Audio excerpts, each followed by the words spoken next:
Bienvenidos a un nuevo podcast de Canal Resilience. Yo soy Ricard Jorge y hoy estrenamos un nuevo set con Rubén Darío Gualtero Pérez, que es un licenciado en Geografía e Historia por la Universidad de Barcelona. Durante más de una década fue redactor jefe de la revista de Psicopatología y Salud Mental del Niño y del Adolescente. Ha trabajado también en sanidad y has escrito diferentes artículos sobre adolescencia y salud mental. También ha escrito, junto a Asunción Soriano, El adolescente cautivo y El chico del Partenón, una obra con marcado acento autobiográfico. En los últimos años vive entre Cataluña y Colombia, país en donde participas en diferentes proyectos y programas para la salud mental infantil y juvenil. Sí. Entonces, Rubén, muy bienvenido al canal, a mi casa. Y bueno, hoy vamos a hablar sobre todo de este libro que se llama La sociedad de la desmesura, que es el último libro que ha sacado Rubén, que ha escrito Rubén, y que habla acerca del buen vivir en un mundo acelerado. Entonces, la primera pregunta, Rubén, es ¿por qué este título? ¿Cómo surgió y cómo se puede vivir mejor en un mundo tan acelerado? Vale. Pues muchísimas gracias, Ricardo, por invitarme y por darme esta oportunidad de estar aquí hoy contigo y poder hablar de este libro. La verdad es que es un libro que tiene una portada muy bonita. Es un libro trabajado desde el punto de vista de la editorial Gediza, y pienso que esta editorial, además de bonita, resume bastante lo que es la idea del libro, ¿no? Esta idea de que frente a un mundo acelerado necesitamos tranquilidad, sosiego.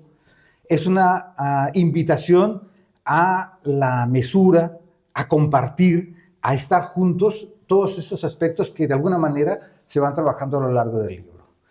Hablar de la desmesura en nuestra sociedad da para mucho, muchísimo, porque es una sociedad nuestra muy compleja. Por lo tanto, yo comentaré aspectos muy generales, es decir, hablaré a gran trets, que diuen els catalans, que se dice aquí en Cataluña, Vale. en el sentido de que no hay blancos ni negros, ni absolutos, son matices. Pero bueno, para el diálogo lo que haremos es explicar de alguna manera lo más cercano posible aspectos de enorme complejidad, pero que han de llegar a todos y entenderlos perfectamente, ¿no? Respecto del título, no sé si Sí. contestara. Desmesura. Yo creo que es un tema muy presente en nuestra sociedad. El año pasado, me parece, cuando preparaba también, no sé si una presentación del libro, justo mientras preparaba, oí una noticia que era una noticia que hablaba de un barco, de un crucero, que empezaba, y es un crucero que, a diferencia del Titanic, que ya en su momento el nombre lo dice, Titanic, este es desmesurado. Es decir, es un crucero que en principio alberga casi 10.000 personas, unos 8.000 pasajeros, unos 2.000 tripulantes y personal que... Y cuando yo escuchaba, pensaba, por ejemplo, ¿os imagináis la cocina de este barco? Preparando, qué sé yo, huevos fritos para el desayuno. Pero no solo eso, ¿no? Sino imaginaros lo que supone el consumo de energía, lo que supone los residuos que genera un barco de este tipo, lo que supone el compartir los camarotes, que en muchos casos son unos contiguos de personas que no se conocen y que en el fondo van a compartir muchas veces su soledad y su infelicidad. Evidentemente no todos, hay quien va a hacer un crucero y se lo pasa muy bien, por eso decía antes lo de los matices. Pero que para mí es como una metáfora de nuestra sociedad, es decir, vamos todos en ese barco. ¿A dónde nos va a llevar esa desmesura inmensa? Pensar, por ejemplo, la diferencia que puede haber entre un camarote de lujo y aquella patera donde duermen los que trabajan, qué sé yo, en la cocina, los pinches de cocina y demás, ¿no? Es decir, les separan unas escaleras, pero bien pueden ser un ejemplo de la diferencia de nuestros mundos, un primer mundo y un submundo. Es decir, que de alguna manera, esta sociedad nuestra de la desmesura, el barco, este crucero, para mí me servía como una metáfora para poder explicarlo y de alguna manera para preguntarlos, ¿nos llevará a buen puerto? ¿Vamos por buen camino? ¿Llegaremos a donde queremos llegar? ¿O nos pasará como le pasó al Titanic? Cosas que evidentemente permite nuestra sociedad hoy en día, ¿no? Porque tiene muchísimos medios, evidentemente nuestra sociedad es una sociedad privilegiada, pero que en el fondo esta desmesura nos obliga a parar, a pensar, a reflexionar. ¿Y tú crees que mucha gente está parando, reflexionando? En tu libro también rescatas a los clásicos, ¿no? A filósofos griegos o anteriores o orientales para poner un poco de pensamiento a esta desmesura, ¿no? ¿Por qué te inspiraste en estos filósofos y por qué los has rescatado para pensar nuestro momento actual? Porque vivir bien es un deseo que ha estado en el ser humano desde siempre. Buscar la mejor manera, el buen vivir, ha sido algo que ha ocupado el interés del ser humano desde siempre. Y cuando estoy hablando de desde siempre, hablo de la Grecia clásica, pero antes, es decir, todo lo que serían los grandes pensadores de la espiritualidad oriental. Y en general, todos ellos insisten casi, con sus diferencias evidentes, con sus matices, en los mismos aspectos, ¿no? Es decir, que retornar a los clásicos es retornar de alguna manera a una, diríamos, anhelo del ser humano, el vivir de la mejor manera posible. ¿Cómo conseguirlo hoy en día? Es el propósito del libro. Porque evidentemente no estamos ni en la Grecia clásica, ni estamos en el mundo de los pensadores orientales. Estamos en una sociedad nuestra en la que tiene grandes aportaciones, sobre todo desde el punto de vista de la tecnología, de los avances en diferentes campos del saber, pero que también tenemos muchos retos, ¿no? Entre ellos, por ejemplo, la desmesura, la inmediatez, todo debe ser ya, ¿no? Y de alguna manera también esa misma capacidad de disfrutar de las grandes ventajas que ofrece hoy el mundo de las ciencias en general, de los avances tecnológicos, una cierta sensación de omnipotencia, ¿no? Es decir, que tenemos que tenerlo todo y lo podemos todo. Todo eso a veces no precisamente favorece el buen vivir, no ayuda, al contrario. Es decir, que por un lado vivimos en un mundo paradójico, tenemos muchísimas cosas que nos permitirían vivir mejor y vivir bien, y por otro lado, estas mismas cosas nos impiden. Necesitamos sosiego, calma, necesitamos volver a la portada del libro, en el sentido de el encuentro con el otro, pero el encuentro real, cercano.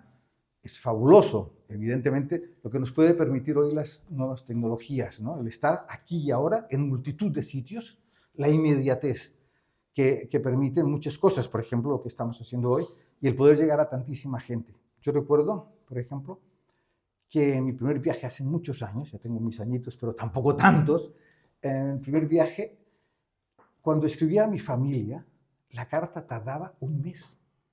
Un mes. Con lo cual, mi pobre madre tenía que esperar un mes para saber qué pasaba con su hijo. Hoy en día es inmediato, pero no solo es inmediato el llegarle el mensaje, sino que lo podemos compartir con multitud de gente. Pues esa inmediatez, que es una ventaja, también nos pone para nosotros un esfuerzo enorme a la hora de vivir mejor. Es que realmente a las personas también, Rubén, que nos ayudáis a pensar, ¿no? Autores de libros, muchos habláis de esta inmediatez, de este sentimiento de omnipotencia, de esta desmesura, ¿no? Y después también hablabas hace un momento del buen vivir, ¿no? Que Aristóteles, que también lo citas en el libro, dice que el fin supremo de la felicidad, vivir bien, es sinónimo de ser dichoso. Y que para vivir bien hay que obrar bien, ¿no? Esto es lo que me había olvidado, obrar bien. ¿Por qué, qué relación crees que tiene el hecho de obrar bien y ser dichoso y vivir bien? Creo que es una relación de causa-efecto radical. Yo diría aquí, así que cuando comenzaba la entrevista, hablaba de los matices, de los grises, del no, todo y nada. En este caso ha sido una constante a lo largo de los siglos, pero de todos los siglos. Los maestros orientales, ¿no? Allá por el año 300 antes de Cristo, uno de ellos decía que la fuente de la felicidad es la paz del corazón. Por lo tanto, Aristóteles, que era casi simultáneo, recoge evidentemente ese aspecto en el que el buen vivir supone unas pautas éticas, ¿no? Y un bienestar emocional que tiene que ver también con el hecho del respeto al otro, de la escucha, de la templanza, de la bonanza, de la justicia. Para hablando de filósofos, uno que escribió muy poquito y que en cambio es un tesoro, es decir, como Epicuro, también vivió por los años 300, en sus máximas, dice cosas preciosas. Son frases, ya las llaman máximas, pero que en el fondo insiste en un hecho fundamental, y es que el buen vivir va asociado al hecho de tener una serenidad interior y tener también unos valores y una ética en el que no todo vale. Yo, si te parece, porque lo tengo señalizado y aprovecharía para leerlo, mencionaría, es que lo expresa de una manera meridiana a Epicuro. Epicuro dice, no es posible vivir placenteramente sin vivir prudente, honesta y justamente. Ni vivir prudente, honesta y justamente sin vivir placenteramente. Es decir, que es una relación mutua. Lo decía incluso antes de que llegara las religiones con su, a veces, mojigatería, en el que el placer quedaba como oculto, el bienestar, la corporalidad. Epicuro lo dice tal cual. Son las dos cosas. Qué bueno, qué bueno. Ya he visto que lo citas bastante a Epicuro, que Sí. nos permite... Invito a leerlo, invito a Sí, sí, a mí leerlo. me han venido ganas de leerlo. Sí, sí, realmente. Y claro, muchas veces nos pensamos que el placer es solo un hedoísmo egoísta, pero obrar bien, estar bien conectado con el otro, también nos produce un placer profundo, ¿no?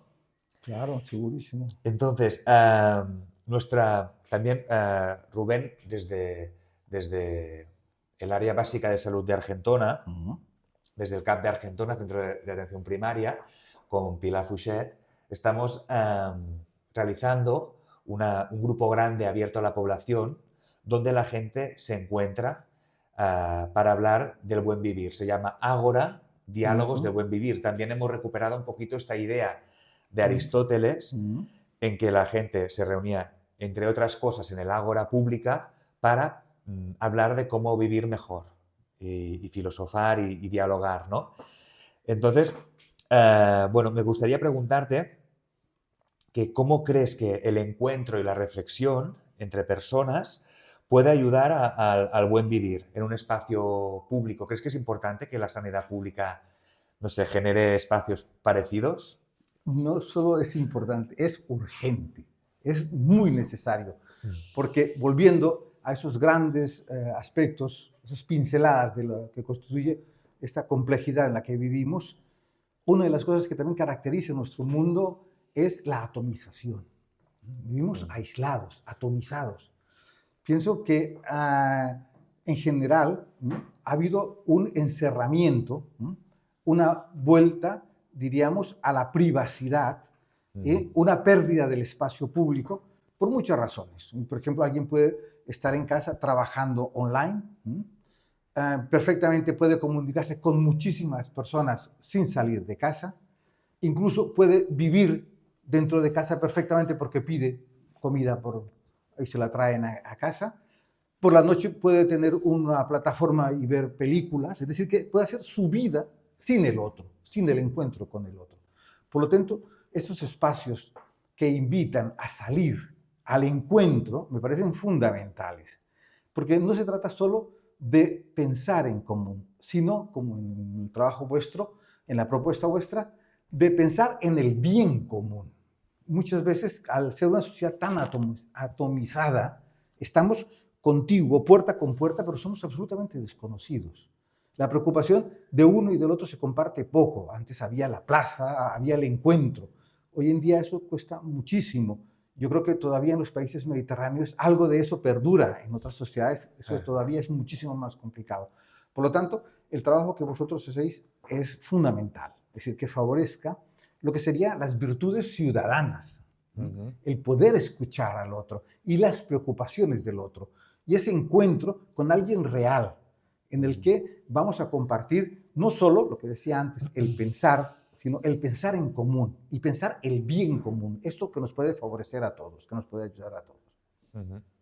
Qué bueno, qué bueno. Y bueno, Rubén, estabas hablando de la atomización también de la población, ¿no? De la necesidad de encontrar espacios donde la gente tenga un verdadero encuentro. Y también hemos hablado de que tú has trabajado muchos años con adolescentes y has escrito un libro que se llama El adolescente cautivo, ¿no? ¿Cómo ves los jóvenes hoy en día? ¿Crees que están realmente atomizados? ¿O siempre hemos visto a los jóvenes con recelo, los adolescentes? Bueno, yo creo que crecer nunca ha sido fácil. Crecer es un proceso y un proceso difícil, muy bonito, pero que supone un cierto replanteamiento desde el aspecto más pequeño, es el ámbito familiar, con los padres, en el grupo de amigos y a nivel de la sociedad en su conjunto. Esas cosas que hoy en día circulan por las redes, hay unas referencias muy bonitas de Sócrates, haciendo una defensa muy directa de la juventud y a él cómo se le acusó de que pues eso estaba como soliviantando a la gente joven, ¿no? Fue una de las muchas acusaciones. Por eso pienso que si bien crecer siempre ha sido difícil, ¿no? En nuestro mundo lo es con unos matices muy especiales, mucho más. ¿Por qué? Porque, igual que decíamos antes, que es una sociedad que nos permite grandes avances y que tiene muchísimas posibilidades, una de las cosas que aparece hoy en día y que vive el adolescente, y nosotros por eso el título del libro es El adolescente cautivo, es que se encuentra atrapado de alguna manera en cosas que son una ventaja enorme, pero que para ellos puede ser un obstáculo importante. Es decir, atrapados en las redes sociales, ¿no? En el que allí puedes encontrar, evidentemente, muchas posibilidades, ¿no? De encuentros diversos, pero también es, como se dice, a río revuelto, ganancia de pescadores, no sé si hay algún dicho de este tipo. Es un espacio, las redes sociales en este momento, en el que permite que circule muchísima, no información, sino desinformación. Es un espacio, las redes, en las que permite que haya muchos vendedores de humo, vendedores de todo tipo, es decir, de odio, de fanatismo, de perversiones, por lo cual para el adolescente que está atrapado en esa red, porque le fascina realmente, sin el móvil no puedo vivir, dirá un adolescente, lo dice, Claro. ¿no? Es para él un esfuerzo enorme, ¿no? Poder salir de aquí. Ese sería un aspecto. Y yo pienso que también otro aspecto importante en el que está cautivo el adolescente es en esta, diríamos, beta, en esta línea, en este nicho económico que ha encontrado nuestra sociedad, haciendo de la juventud un gran negocio. Es la mercadotecnia, ¿no? Entonces, nuestra sociedad se ha convertido en una sociedad en la que vende la juventud. Nadie quiere ser mayor, ¿no? Eso es absolutamente, se ha de ocultar. La vejez es sinónimo de decadencia, es de fealdad, exacto, de decrepitud y para nada de experiencia y de otras cosas que también son positivas. Con lo cual, ¿qué ha pasado en este momento? Pues que nuestra sociedad lo que ha hecho es que ha elegido un patrón único, casi único, de lo que sería la juventud. Y en este patrón diríamos, perfilado unos aspectos muy concretos, ¿no? Que es que la gente joven ha de ser fundamentalmente en esta línea occidental, pues de piel blanca, ha de ser guapa, ha de ser delgada. Y eso, de alguna manera, ha venido a crear unas situaciones de enorme preocupación por la gente joven. Hace ya unos cuantos años tuve la oportunidad de charlar con una terapeuta británica que trabajaba en un libro con un título que me pareció genial, ¿no? Que hablaba de la tiranía del cuerpo. Y en ese momento la autora, con una documentación importantísima, explicaba cómo esa tiranía del cuerpo llevaba a ser auténticas barbaridades. Es decir, personas orientales, chicas orientales, que querían ponerse los ojos de otra manera para que parecer occidentales. El color de la piel, todo lo que sería el tema de los trastornos de la alimentación. Y aquí también me recuerdo un psiquiatra que trabajó durante muchos años en este tema y también hizo un libro que hablaba del cuerpo como delito, el título del libro. Y también venía a decir lo mismo, ¿no? Él explicaba cómo en su departamento sufría viendo esa necesidad imperiosa por asumir un patrón, que es un patrón que genera enormes beneficios económicos. Es decir, que no es que ayude al adolescente en absoluto. Es un patrón que obliga incluso al adolescente y a los adultos a mantener una misma imagen. Total. Es la esclavitud, ¿no? Decías, Exacto, de una imagen idealizada y única, ¿no? Y también me he quedado, Rubén, con lo que decías, ¿no? De que a río revuelto, ganancia de los pescadores, ¿no? Que hay muchos pescadores, muchos timadores, mucha confusión, ¿no? Que ahora ya el mundo ya no es tan de lo que deseas con lo que no puedes hacer, sino que es más fragmentado, más confusional, ¿no? Y que encontrar referencias para los adolescentes es difícil, ¿no? Y además si están separados y se encuentran a distancia online, aún hay más distancia entre ellos, ¿no? Y más sentimiento de soledad. Y un poquito, Rubén, ¿cómo crees que los adolescentes, tú que has sido redactor jefe de esta revista de psicopatología y salud mental de niños y adolescentes, pueden vivir mejor? ¿Cómo se puede hacer prevención en este mundo acelerado y de la desmesura? Sí, yo creo que retomo un poco lo que comentabas anteriormente, y es que, claro, ante la complejidad en la que estamos, en el mundo en el que vivimos, una de las cosas que tiene muchísima aceptación es las fórmulas simples, las recetas. Claro, entonces yo, por ejemplo, en el libro digo, yo reflexiono, hemos de pensar en común sobre cómo vivir mejor. Pero lo que no puedo dar es recetas, no las hay. Y yo incluso invito a que duden del que tiene las recetas. A veces incluso a mí me sorprende, ¿no? Personas profesionales de gran prestigio que dicen en sus libros, en los libros de autoayuda, que me parecen absolutamente respetables y evidentemente es un tipo de literatura y de producción que está pues en el orden del día y además con todo el respeto, me parece que tiene cosas muy interesantes, pero que sorprende cómo a veces la simplificación llega a decir, bueno, pues yo tengo la fórmula para ser feliz, ¿no? Y entonces eso pues es un bestseller porque llega a muchísima gente y porque da una facilidad. A veces también, no solo en los adultos, sino que también en los jóvenes, esa idea de encontrar la felicidad en las manos, muy fácil, pues es una cosa que está muy presente también en nuestra sociedad. Quizá frente al sacrificio y el esfuerzo que a veces se inculcaba en generaciones anteriores, ahora la sensación de omnipotencia que transmite nuestra sociedad, porque es verdad, tenemos muchas cosas que nos permiten ¿no? estar hoy aquí y podernos comunicar en muy poco tiempo, casi instantáneamente con alguien que está muy, muy lejos. Yo puedo jugar a juegos con personas que están a miles y miles de kilómetros de distancia.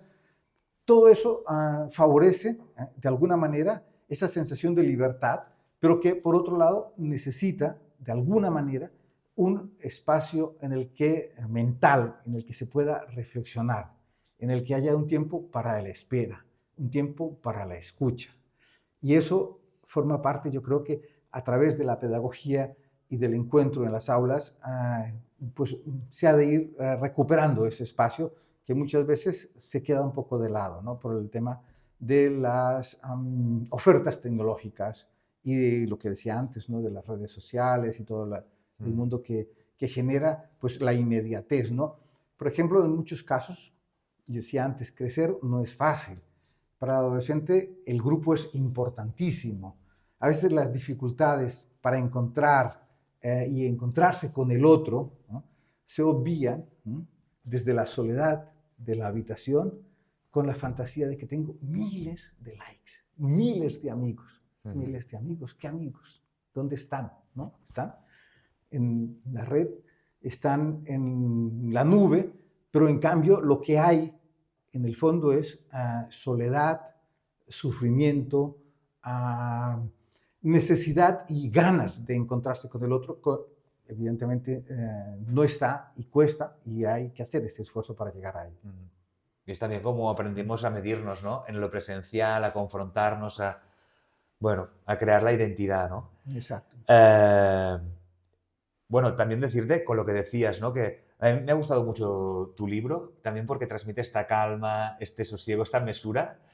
Y es verdad que hay muchos bestsellers que hablan de la felicidad, de fórmulas mágicas para ser feliz y vende mucho, incluso La tiranía de la felicidad, pero este libro la verdad es que me ha gustado mucho y que cada vez que lo leía me daba paz y mesura. O sea que si es lo que querías transmitir, la verdad es que me lo has transmitido. Pues me alegro muchísimo. Y bueno, también Rubén, eres secretario, disculpa, Sí. de la Fundación Yuma Kids de Colombia, ¿no? Que también genera prevención en salud mental de niños y adolescentes en Colombia.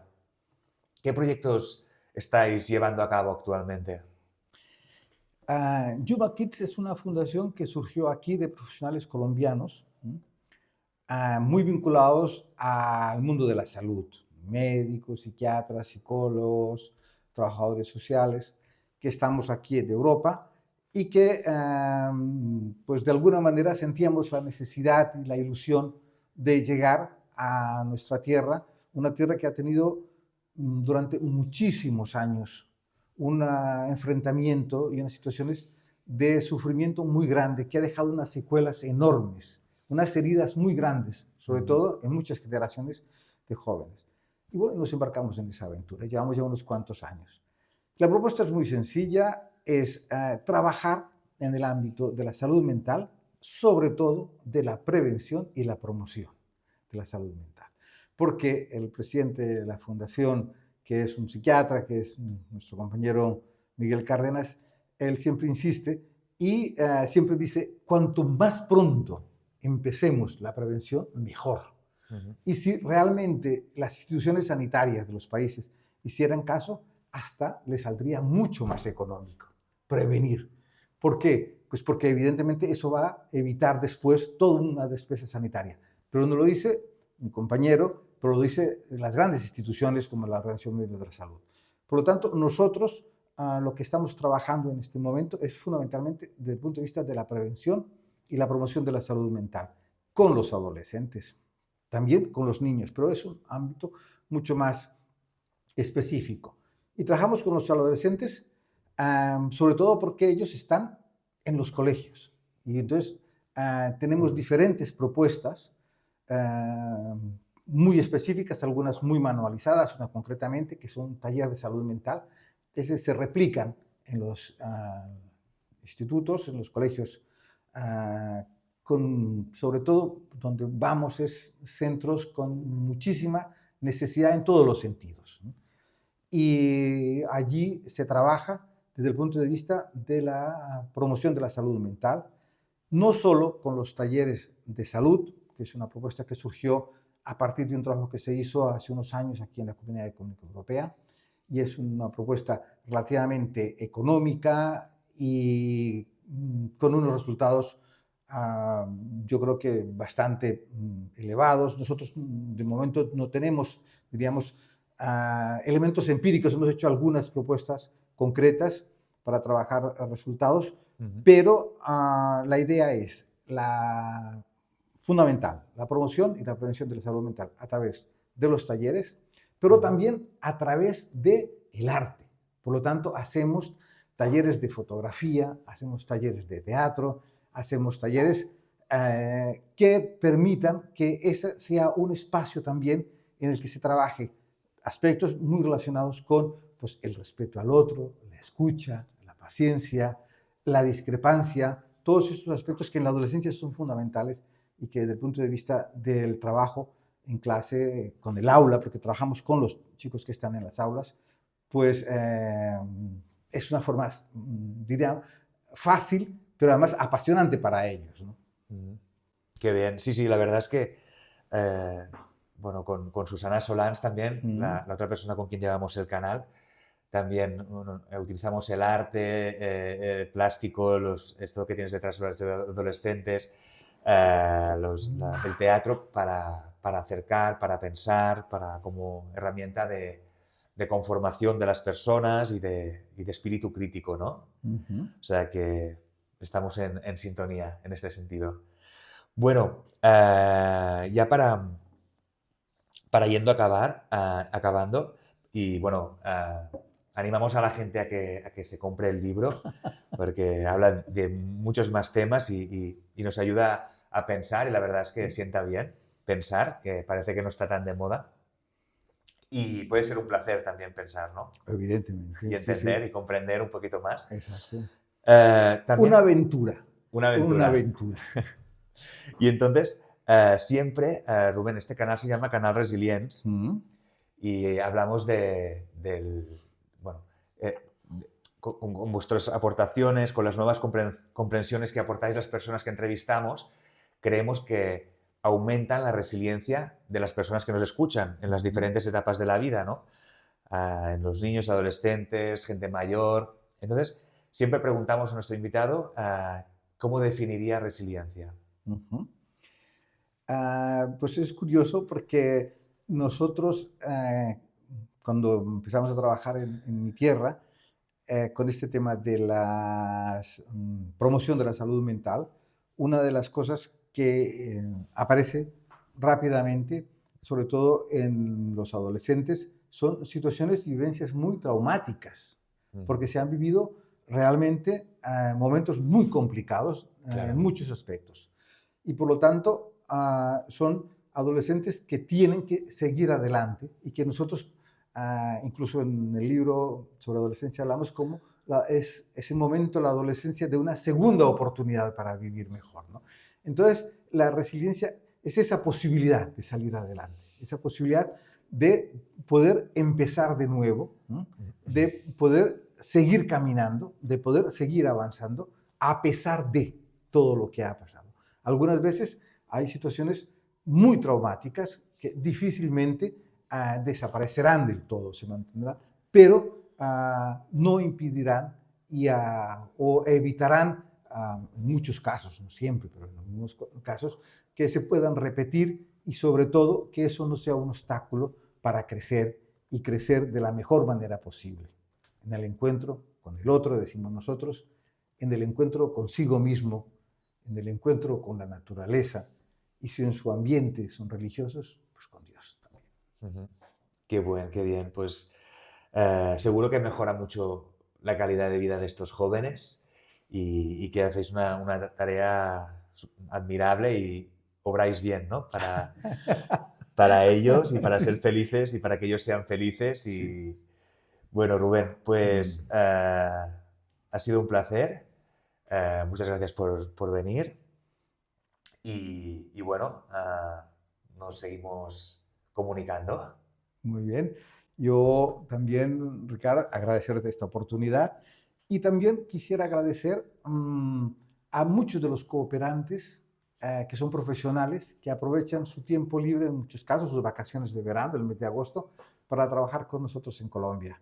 La verdad es que estos profesionales, en general, todos ellos hablan de una experiencia muy gratificante, porque decían, nosotros teníamos la impresión de que vamos a dar, el de que va a dar una obra, el que lleva una obra de teatro, el que lleva pues el fotógrafo, el psiquiatra, el psicólogo en su trabajo. y de alguna manera lo que transmiten después es que sí, que hemos hecho un trabajo, pero lo que hemos es recibido muchísimo. Es decir, que es una experiencia que llena el corazón y lo llena de esa bondad que encuentra en ver que esos adolescentes pueden empezar una vida mejor y pueden ir poquito a poco sanando esas heridas que de alguna manera han tenido que soportar durante muchos años y en su infancia. Bueno, pues esperemos y que lleguemos a buen puerto. Nos vamos con esta esperanza en este barco donde vamos todos. Intentando entendernos un poco más y ayudándonos, y muchas gracias por venir.